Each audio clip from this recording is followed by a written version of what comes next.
Good morning, good evening, good afternoon, ladies and gentlemen, citizens of YouTube. It's Pastor Dow here. You know, I'm deeply concerned, and of course, I've always been concerned. A lot of times, people will think that they're hearing me, but they're really truly not paying attention to what I'm saying.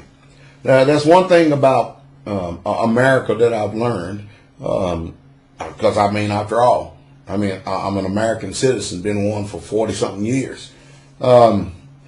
Is that people exercise the art of selective hearing. We only hear what we want to hear, and then we think that we heard what somebody said, but the truth is we hear according to certain trigger words or impulses we have jacked up on the inside of us for some reason. But I didn't come here to talk about that. I came here this morning to talk about, is it not remarkable and amazing how blind we are, yet we say we see? I mean, we're operating under a two-party dictatorship politically in this country, the Democrats and the Republicans. And you see, it makes no difference which one that is in office. Both of them carry out the same warmongering policies. It was in early 2000 when we started this Patriotism that we actually made a president a dictator, kind of like Caesar. And as we can see, just check it out for yourself. The American people are supposed to allegedly elect their representatives, okay? But then when the representatives get up there, every one of them get corrupt. If they had good intentions, by the time they get to Washington up there with all them snakes, they end up getting corrupt. And we've seen under Bush, we saw under Obama, that they don't need any congressional approval whatsoever at all by our Senate, whatsoever at all, or the Congress, whatsoever at all, to declare war. Whatever NATO says, that's what they do. And that's all there's to it. See, that's letting you know that we are under a foreign rule.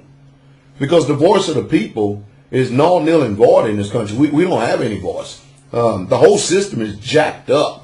And I'm sure that, many of you are wondering, what in the world do you do about it? Well, I don't think personally, I really truly don't. I don't think personally that Americans have what it takes to do what is necessary about it. That's just the truth.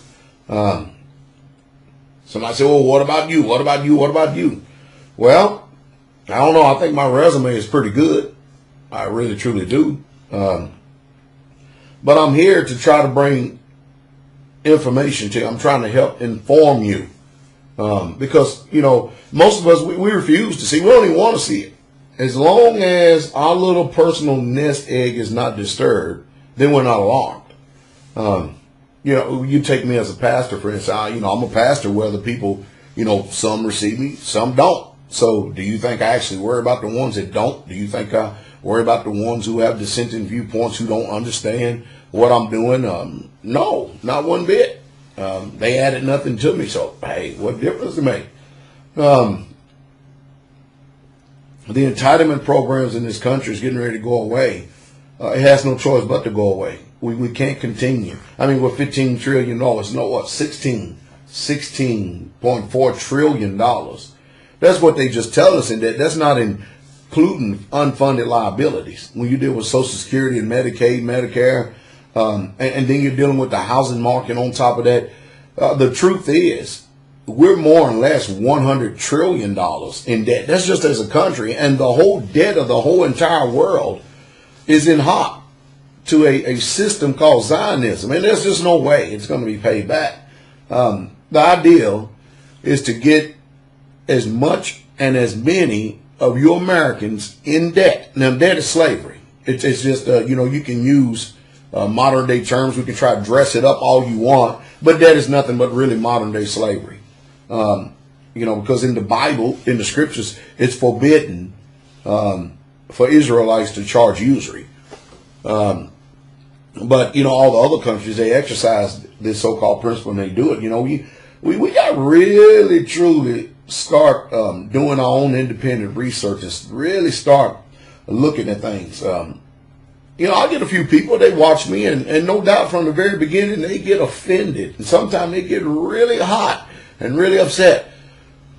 Later on, if the Holy Spirit is dealing with them, they'll go back and they'll hear something else I said. And it'll catch their mind for it. What in the world? See, it sounds different because it's a sound. It's a certain sound you're not used to hearing. It's a shofar. It's a different trumpet. And you got to understand, you're hardly ever going to get out of this life without offending someone. That's just, I mean, we're just wired that way. I think the biggest mistake that our system has made is now everybody can read and everybody can write if you choose to. There used to be a time that governments, monarchies, oligarchies used to control the people through illiteracy. You know, I mean, the people couldn't read, the people couldn't write. So therefore, hey, you don't have to worry about the people being intelligent. They used to go to church, sit down, be told by the religious system what the Bible says, what the book says. And then the people went on and they just functioned on in their whole life, not knowing the whole time that they're just getting jacked. They're being deceived and jacked. I guess that's the reason why I'm so passionate. Because, hey, the truth is, in this country, my descendants, the slaves, they were forbidden to read. They were forbidden to write. They were illiterate. And there was laws against my people to read and write. But then all of a sudden, they started opening up the doors and the black man started to get educated. Now they started reading and writing. Next thing you know, you got people like Booker T. Washington. You got people like Frederick Douglass. You have people like Malcolm X and Martin Luther King. You have people like myself and a few other people. When we start reading and writing, we begin to comprehend and understand for ourselves what's going on.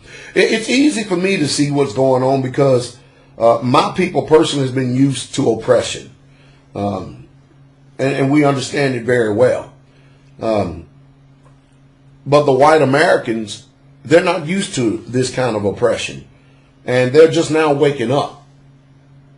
And I think that everybody is coming to the reality that whether you be black or whether you be white in this country, we're all in the same ship and we're all in the same boat.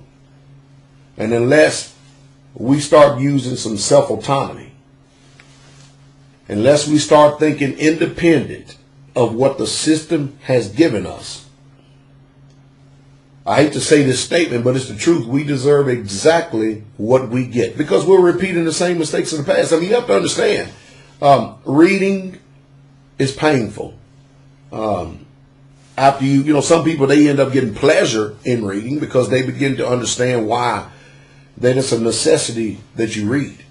You know, thoughts are written down in books and they are carried over from one generation to the next, to the next, to the next. And when you have, and I've said it once, I said it 1,000 times, when you have the rulers who have conquered a certain nation and conquered a certain people, when you have them excluding certain points about history, when you have them presenting to you what they want as history, and then they take out all the other history and then they give you history, then hey, your mind is just not going to venture out to think any other way than the information that is presented there to you. So you have to actually go outside of the sources that you've been presented. And you've got to use some discernment. You've got to really, truly use some thinking. You know, there used to be a time that I used to believe that money, those greenbacks that we carry in our pocket, I used to think that was actual money until I started to do my own research. Probably about 12, 13 years ago.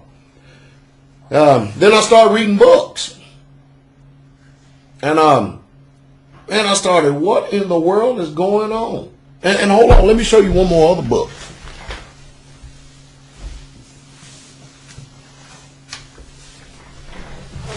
Start reading books. You know, stuff like this. Adam Smith, The Wealth of Nations. And I started thinking, even more so, because see, when you have access to somebody else's thoughts, And of course, I have other books. I have books by Mike Maloney about history and the monetary system and stuff. And see, that is what helped change my viewpoint, is because I actually decided to go outside of the system that has been presented to us. And then I decided to use a balance and try to put and connect the dots together for my own self. And that's how I come up with the mindset that I have now and function. I mean, after all, you know, after centuries of being told what this says, this Bible right here, and then I turn around and I start reading it for myself rather than reading it with a thought that is already formed and shaped in my mind. I say, you know what? I need to actually wipe this thing out up here. That's what I need to do. And I need to actually go back and exercise some independent thinking, use the ability that I've learned, you know, through reading and comprehending, and read it for myself, and then just try to put the prophecies together with the renewed covenant. And I said, man, you know what? Even that thing, that Bible right there, those holy scriptures, they even talk different than the system that has been presented to us. The reason why there's so much ignorance in America is because there are not enough men and leaders, husbands, pastors,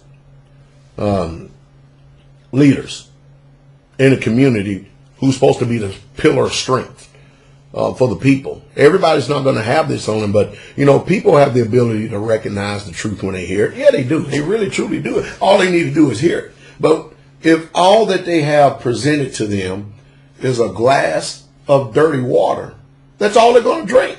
That's all they're going to drink. But if you give them some clean water, some purified water, they will drink that. And once they taste that water, they'll know the difference between what's clean and what's dirty.